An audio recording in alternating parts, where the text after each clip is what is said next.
Pernikahan dianggap sah apabila dilakukan menurut hukum masing-masing agamanya serta telah dicatatkan menurut peraturan yang berlaku. Namun, masih ada masyarakat yang belum mencatatkan pernikahannya menurut peraturan undang-undang. Jadi, perlu melakukan isbat nikah.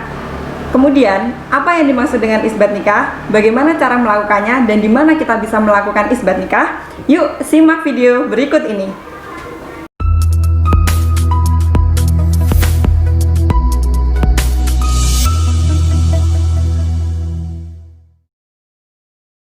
Halo Sobat Ram, kembali lagi dalam Ruang Advokat Menjawab. Kali ini yang kita bicarakan adalah mengenai isbat nikah. Telah hadir bersama kami Mas Agus sebagai advokat muda Yogyakarta. Halo Mas Agus. Halo. Apa kabar? Alhamdulillah baik. Oke. Kali ini kita akan membicarakan isbat nikah nih Mas. Nah sebenarnya apa sih yang dimaksud dengan isbat nikah? Isbat itu sendiri berasal dari bahasa Arab. Artinya adalah pengesahan atau penetapan atau pengiaan atau pengukuhan. Oke. Nah jadi kalau isbat nikah itu adalah perbuatan hukum suami istri untuk mengisbatkan pernikahannya, yang mana pernikahannya itu sebelumnya sudah dilaksanakan dan telah memenuhi rukun dan syarat sahnya perkawinan secara agama. Namun perkawinan itu belum diakui atau belum mempunyai kekuatan hukum tetap seperti hukum negara gitu. Jadi mereka tidak mempunyai buku nikah atau akta nikah. Oke. Karena isbat nikah ini karena sebuah pernikahan itu belum mempunyai kekuatan hukum, maka perlu diisbatkan nikahnya. Perlu diisbatkan. Syarat-syarat isbat nikah itu apa saja? Syarat-syaratnya sih yang pertama adalah surat permohonan. Surat permohonan isbat nikah ke pengadilan agama. Gitu. Yang kedua, surat keterangan dari KUA yang menerangkan bahwasannya suami istri ini sudah menikah. Iya. Sudah menikah, namun belum tercatat atau terregister di KUA tersebut. Nah, terus yang ketiga, surat keterangan dari kepala desa atau lurah yang menerangkan bahwa suami istri ini sudah melangsungkan pernikahan. Iya. Gitu. Terus syarat yang selanjutnya itu dua orang saksi. Orang yang mengetahui atau merasakan atau melihat bahwasanya suami istri ini sudah melangsungkan pernikahan. Gitu. Terus yang terakhir itu membayar uang panjar ke pengadilan. Nah, ada juga sih syarat tambahan seperti nikah siri itu kan biasanya ada surat keterangan bahwasanya suami istri ini sudah melakukan nikah siri. Nah, nanti ada tanda tangan mereka, terus ada saksi-saksi juga gitu di dalam surat keterangan nikah siri itu. Oke. Kemudian Mas, sebenarnya di mana isbat nikah ini dilakukan? Isbat nikah ini kan hanya berlaku untuk umat muslim. Untuk umat muslim, khusus untuk umat muslim ya? Orang yang beragama Islam gitu. Jadi diisbatkan di pengadilan agama. Hal ini sesuai dengan pasal 7 kompilasi hukum Islam ayat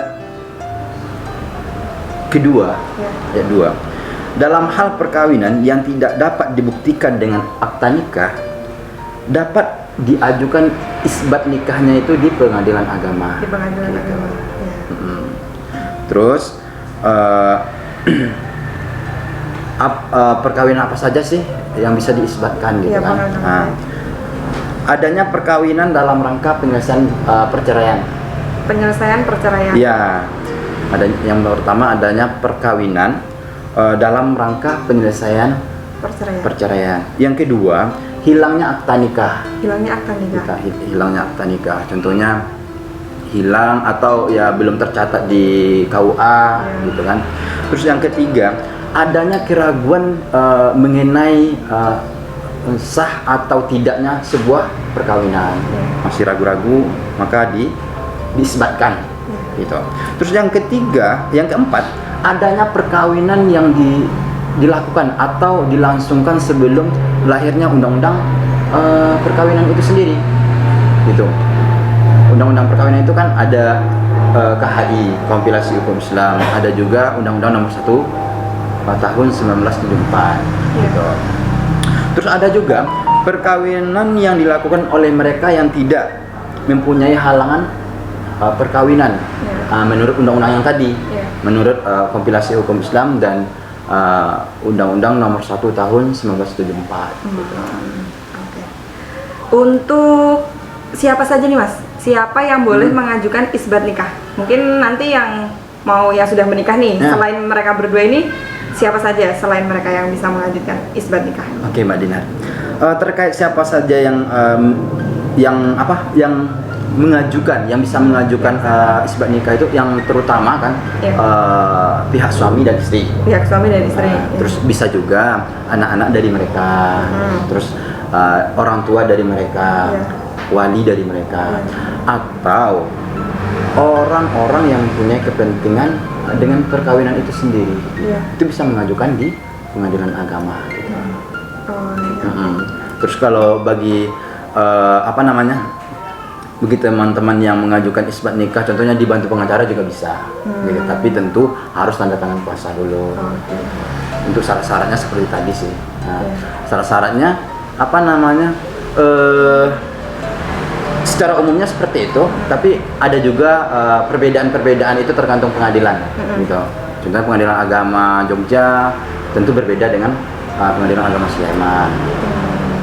Ada syarat yang mungkin nanti hakim yang menentukan. Iya, benar sekali. Gitu. Terus ini Mas, sebenarnya untuk keuntungan serta kerugian dari mungkin kenapa perkawinan ini harus diisbatkan, ada keuntungannya tidak atau ada kerugiannya tidak dari pernikahan yang belum didaftarkan? Kalau keuntungannya sih itu untuk kebaikan sih. Nah, untuk kebaikan yang pertama, yang kedua, perkawinan itu antara suami istri itu kan mempunyai kekuatan hukum tetap, gitu. Terus untuk keturunan, kalau seandainya nikah itu sah, otomatis anak atau keturunan dari perkawinan itu juga sah, gitu. Terus mengenai harta bersama itu suami istri bisa mengklaim bahwasanya mereka punya harta bersama, gitu.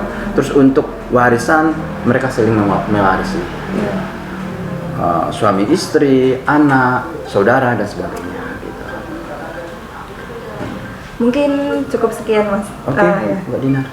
Terima kasih teman-teman sudah mengklik video ini. Apabila masih banyak pertanyaan yang ingin teman-teman ajukan, bisa langsung drop di kolom komentar. Jangan lupa untuk subscribe channel ini dan nyalakan lonceng untuk notifikasi video-video terbaru dari kami.